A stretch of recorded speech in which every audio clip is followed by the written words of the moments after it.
we still had those songs, and then we would occasionally leaven them with things like, there is a fat old policeman, he's always round our town, a fat and jolly red-faced man, he really is a clown. He's too kind for a policeman, he's never known to frown, and everybody says he is the happiest man in town, because he goes,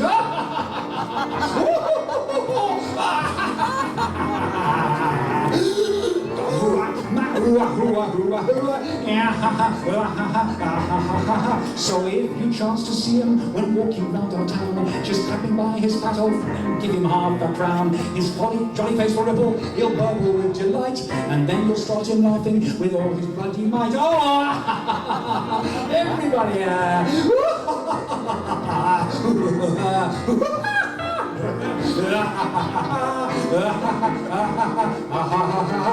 Well, see, we love that song. They're very kind. You know, it's a curious thing. I have a degree from Trinity College in Dublin in modern history, and here I am sick of but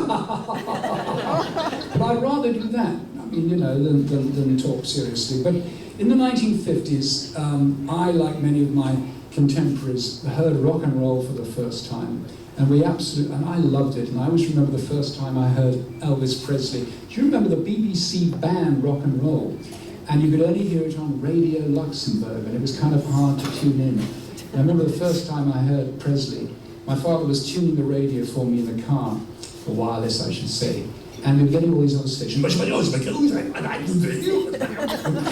And then we heard, hold me close, hold me tight, let me thrill with delight. And when I heard it, I thought, that's absolutely great. And so I wanted to get into rock and roll. One of the other people that I loved at that time, do you remember Tennessee Ernie Ford? Wasn't he? Yeah. You're kicking off my heart. And he had Shotgun Boogie, which was Princess Margaret's favourite song, by the way. But there was another one that I loved. I thought it was great, and I'm going to try and do it. And this is what really won me to America, because there was something about the American accent that was, you know, I mean, if you sing rock and roll like this, it doesn't sound right, but you're to rock around the clock tonight. And give me that, you know, and just get out in that kitchen and rattle those pots and pans and shake that. Well, it's not right. So it ought to be like this. So anyway, this was a flip side of one of Tennessee Ernie Ford songs.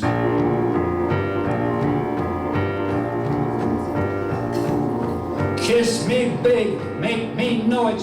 When I've been kissed, I wanna show it. When our lips meet just under my toes, don't tell me loose till it curls my nose. That's the kind of kissing I've been missing. Baby, won't you kiss me, baby? Honey, honey, honey, listen, listen, listen. I'm getting through to you about this kissing. When you pucker up, I nearly go nuts. When I want a hot meal, don't give me cold cuts. Kiss me big, make me know it. When I've been kissed, I want to show it. I want to be hugged, I want to be grabbed. I want to stand and quiver like I've been stabbed. That's the kind of kissing I've been missing. Baby, baby, won't you kiss me big? So these were those were such great ones. Remember them? Oh, white sport coat and a pink carnation. It was just so American, because it mentioned the word prom. I didn't know what a prom was. Once you told me long ago, to the prom with me you go. It was also incredibly exotic, and I loved it so much that I myself got into rock and roll eventually. I don't think many of you know this, but I was actually a bona fide rock and roll star in America. See, if you can follow me, I'm English, but I went to Trinity College in Dublin, Ireland, and there I formed Ireland's first rock and roll group, Bluesville, and we got a record into the top 10, the first Irish record, and it was called Honey, You Really Turn Me On, a sort of breathing song. But while I was there, I won't sing it tonight, because I'll spare you that, but it was a very big hit. It was also recorded by Mae West, among other things. But while I was in Dublin, I learned a lot of Irish songs, because you go to these pubs and they sing these wonderful old songs. Now, I remember one that was really rather good. Let's see if you can do it now, shall we? Oh, here. At the boarding house we live in, everything was growing old. It was. Silver threads among the butter. Oh, no. fault, isn't it? And the cheese was growing more. But it's good music. When the dog died, we had sausages. When the cat died, catnip tea. When the landlord died, I left there. Spare ribs were too much for me. And then we used to go to these wonderful we used to go to these singing pubs, and there was a man called Joseph Locke. Remember Joseph? Yes. Well, he ran a pub in Dublin, and he used to enjoy a drink, you know, just for health reasons. Oh, yeah. And at the end of the night, he used to jump on top of the table and sing "Blaze Away" from. But then at midnight came closing time. He said, "Get off! You're under arrest! You can't drink here! Get off! Arrested! All!" And all this kind of stuff, and spoil the whole thing. But one of the things that he used to recite is this marvelous poem, which I will now recite for you. One evening last October, when I was hardly sober, I was reeling down the street, reeling in drunken pride. Well, my feet began to stutter, so I fell down in the gutter, and a pig came up and lay down by my side. As I lay there in the gutter, thinking thoughts I could not utter, a lady passing by was heard to say, "You can tell a man that boozes by the company he chooses." And the pig got up and slowly walked. Oh well, you've been very nice of you. I'm going to spare you hearing "Baby, You Really Turn Me On." Although if you want to hear it, you can go online and go to ianwhitcomb.com, and there you can hear it, and you can read more about me than you'll ever want to know in your life.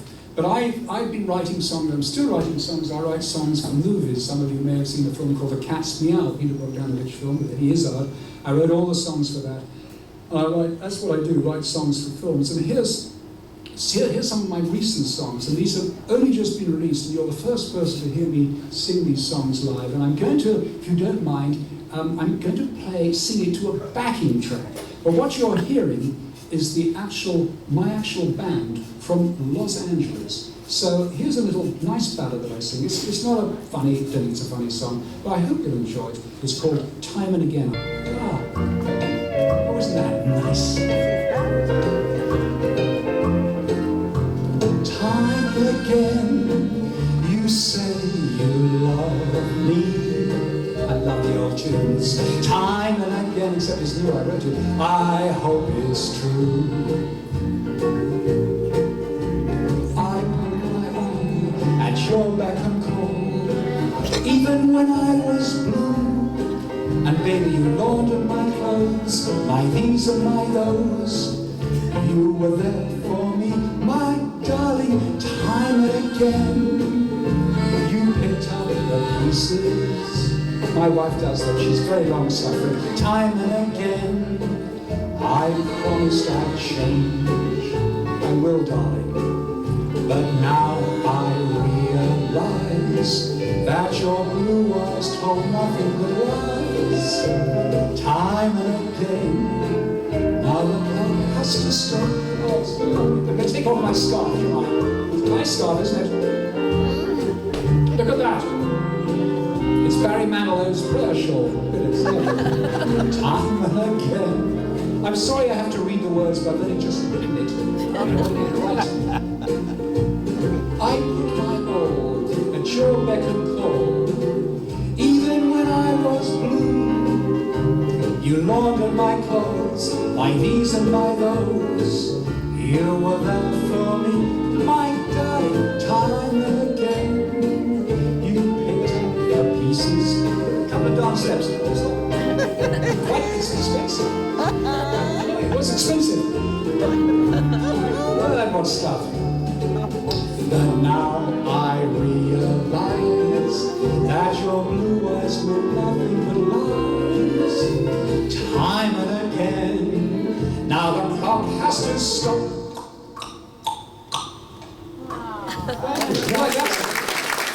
It's a nice tune, I like that.